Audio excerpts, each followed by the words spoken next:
മക്കളെ, ലോകത്തിന്റെ വിവിധ ഭാഗങ്ങളിൽ ഇരുന്നു കൊണ്ട്, സ്വദേശത്തും വിദേശത്തും ഇരുന്നു കൊണ്ട്, ഒരു മാലയിലെ പുഷ്പങ്ങളെ പോലെ നമ്മൾ ദൈവവചനം കേൾക്കുവാൻ പ്രത്യേകമായ 9 നാൾ ദിവസത്തെ ശുശ്രൂഷയിലേക്ക് നമ്മൾ കടന്നു വരികയാണ്.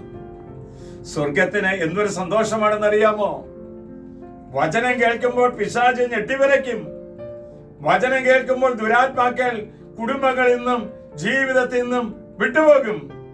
ഇതാ കർത്താവിന്റെ വചനം നമ്മുടെ പക്കലേക്ക് വരികയാണ്. റോമക്കാർക്ക് എഴുതിയ ലേഖനം 12-ാം അധ്യായം 2-ാം തിരുവാക്യം. മനസ്സിന്റെ നവീകരണം വഴി നിങ്ങൾ രൂപാന്തരപ്പെടുവിൻ. നിങ്ങൾ ഈ ലോകത്തിന് അനുരൂപരാകരുത്, പ്രത്യുത മനസ്സിന്റെ നവീകരണം വഴി നിങ്ങൾ രൂപാന്തരം പ്രാപിക്കുവിൻ. അപ്പോൾ നല്ലതും പ്രീതികരമായതും പരിപൂർണമായതും തിരഞ്ഞെടുക്കാൻ നിങ്ങൾക്ക് സാധിക്കും. മകളെ, റോമർ 12:2 ഒരു അത്ഭുത വചനമാണിത്. ഇത് നിങ്ങൾ മനഃപ്പാഠം പഠിക്കണം. കർത്താവിനോട് പറയാണ്, ഈ ലോകത്തിന് അനുരൂപരാകരുത്, ഈ ലോകത്തിന്റെ കാഴ്ചപ്പാടിൽ നീ നോക്കരുത്. ദൈവം കാണിച്ചു തരുന്ന വഴിത്താരയിലൂടെ നമ്മൾ നടക്കണം. ആ സമയം നമ്മുടെ ജീവിതത്തിൽ നിന്ന് തിന്മയുടെ ദുരാത്മാക്കൾ വിട്ടുപോകും. അഹങ്കാരം, ധിക്കാരം, വെറുപ്പ്, പ്രതികാരം, വിദ്വേഷം, ഇതിന്റെ വിഷബീജങ്ങൾ നമ്മിൽ നിന്ന് വിട്ടുപോകും.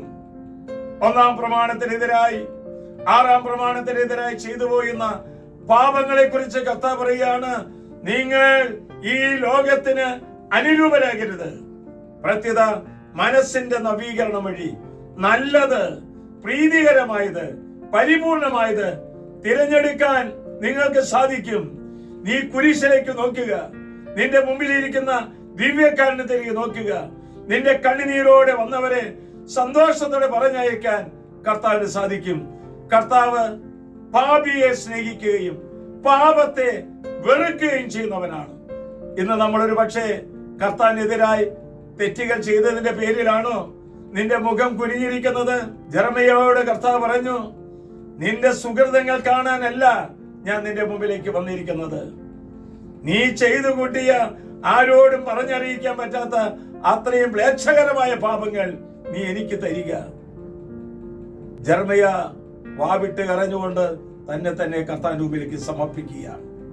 ഇന്ന് ഇത് കേട്ടുകൊണ്ടിരിക്കുന്ന ധൂർത്തപുത്രന്മാരെ പോലെ ഒത്തിരിയേറെ പാപം ചെയ്തതിന്റെ പേരിൽ യേശുവിന്റെ മുഖത്തേക്കൊന്ന് നോക്കാനോ ക്രൂശിതനൊന്ന് കെട്ടിപ്പിടിക്കാനോ സാധിക്കാതെ വിഷമിക്കുന്നവരോട് കർത്താവ് പറയുന്നു, നിന്റെ പാപത്തിന് മോചനം നൽകാൻ വേണ്ടിയിട്ടാണ് ഞാൻ ഈ ഭൂമിയിലേക്ക് കടന്നു വന്നിരിക്കുന്നത്. കർത്താവ് നമ്മുടെ മുമ്പിലേക്ക് വരികയാണ്.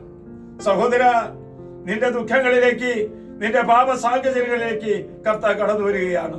5000-ഓളം വരുന്ന അഭിവന്യ പിതാക്കന്മാരുടെ ബലിയർപ്പണത്തിന് യോഗ്യത ഇതാ നിന്റെ കുടുംബത്തിലേക്ക് തരുന്നു.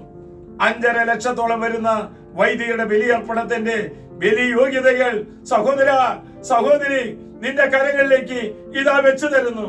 പാപങ്ങൾ മോചിക്കാനും വിടുതൽ തരാനും കഴിവുള്ള കർത്താവ് ഇതാ നിന്റെ കുടുംബത്ത്, നിന്റെ ഹൃദയത്തിൽ വന്നു നിൽക്കുന്നു.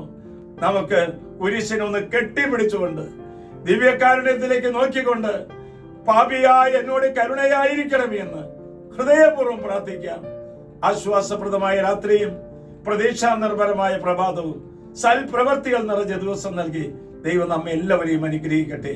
നമ്മുടെ കർത്താവ് യേശു മിശിഹായുടെ കൃപയും പിതാവായ ദൈവത്തിന്റെ സ്നേഹവും പരിശുദ്ധാത്മാവിന്റെ സഹവാസവും നാം എല്ലാവരോടും, ഈ കൂട്ടായ്മയോടും, ഇത് ഷെയർ ചെയ്യുന്ന എല്ലാ മക്കളോടും, അവരുടെ തലമുറകളോടുകൂടി ഉണ്ടായിരിക്കട്ടെ, ഇപ്പോഴും എപ്പോഴും എന്നേക്കും. ആമേൻ.